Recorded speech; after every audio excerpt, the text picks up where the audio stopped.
Good day. So this is Daniela Alana Picazo, and I am a Filipino student currently taking a master's degree in media and communication at Halem University here in South Korea. So today I'm going to share with you a study that I'm currently working on, and this is the influencer marketing of K-beauty products in the Philippines. So first of all, I would like to share with you a brief introduction about how Korean wave and the K-beauty trend spread in the Philippines.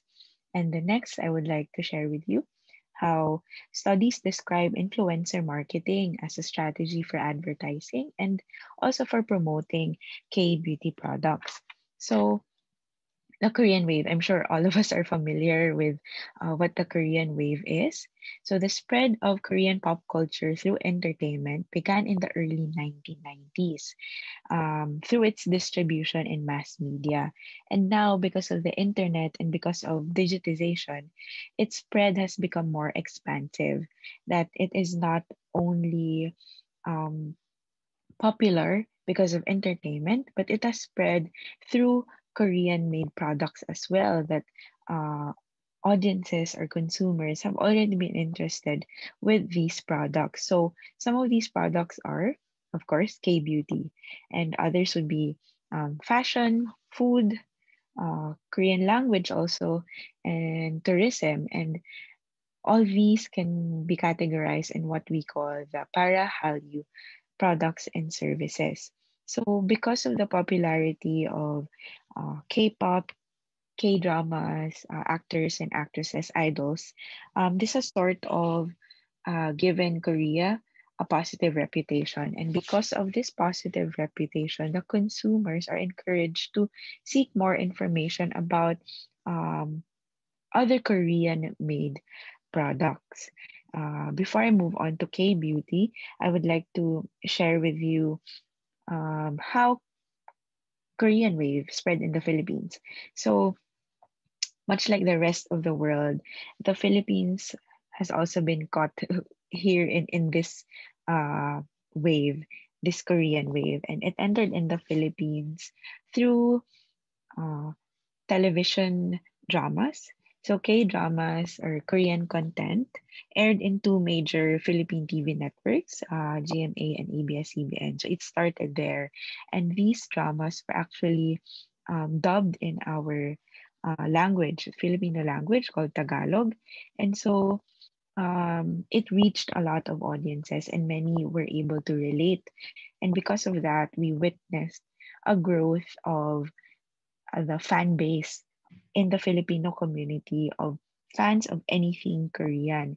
And now, specifically on K beauty, um, they have brands have been sprouting in various malls in the Philippines. And not only that, especially now because of COVID, e-commerce really grew in the country, and they're also available online. And many Filipinos are very familiar with the various trends of K beauty, like the no makeup look or the 10-step Korean routine, skincare routine, and everyone wants to have glass skin. So we also hear these among Filipino consumers.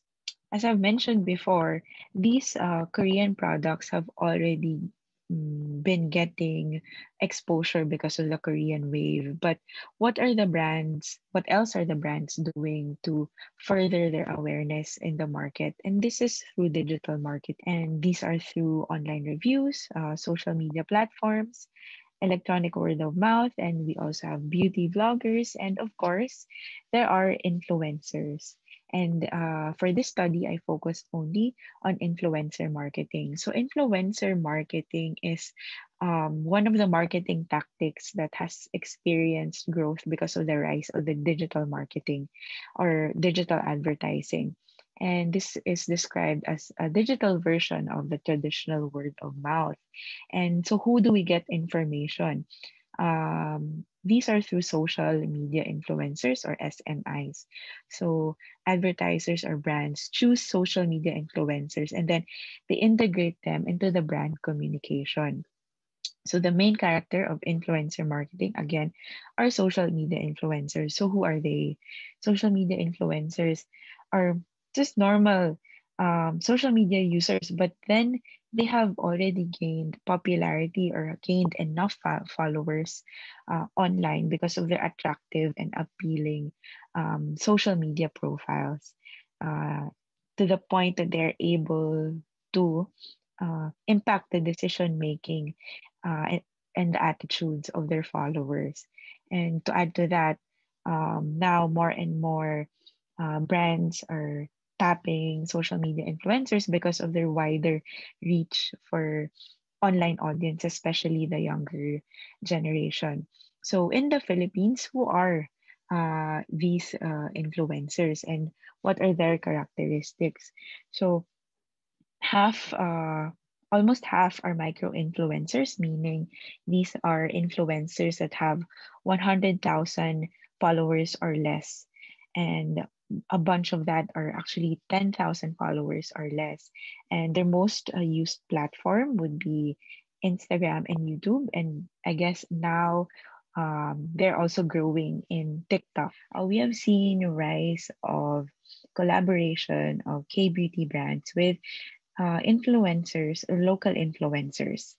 And my study would like to look into the influencer attributes and the content attributes of these influencers. So studies have shown that there is already growing importance of social media influencers in achieving brand goals. However, not much is available in describing the characteristics of these actual sponsored or paid posts. So this study will focus on the actual paid posts. This is a content analysis of what the influencer attributes are and the content attributes. Just some of the initial findings that I have. So first of all, for the um, attributes of the influencers. As I've mentioned earlier, most of the influencers in the Philippines are micro or nano influencers. So these are influencers with 100,000 followers or less. And expectedly, these brands also tap these influencers. And because they are promoting beauty products, they are collaborating with beauty and lifestyle influencers.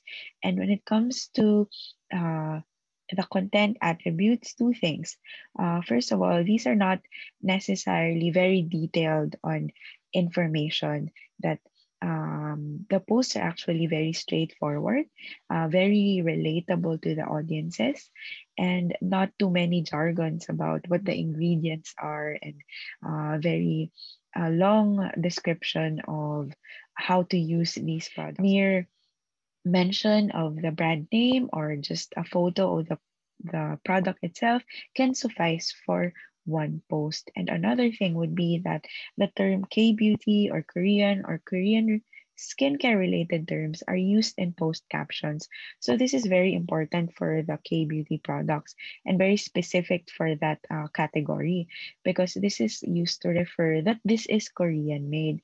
And the influence of that to the audiences is very powerful, I guess. Just the mention of it being Korean. So this makes us think now that since people already see these products in shows or entertainment content, that simple or mere just mention of it being Korean may already be enough for the brand awareness of the product. That the strategy for the content of for digital content, at least in influencer marketing, can be as simple as that already. So those are just a few of the findings that I have, and I really hope to share the few things that few findings that I still have and that I will still uncover with this study, and really the study of influencer marketing in the context of strategic communication will be beneficial for a lot of organizations, especially now that social media influencers or influencer marketing is still growing in terms of digital advertising. So for now, I hope that I was able to share some insights with you and that these may be useful for you. And again, thank you and have a nice day.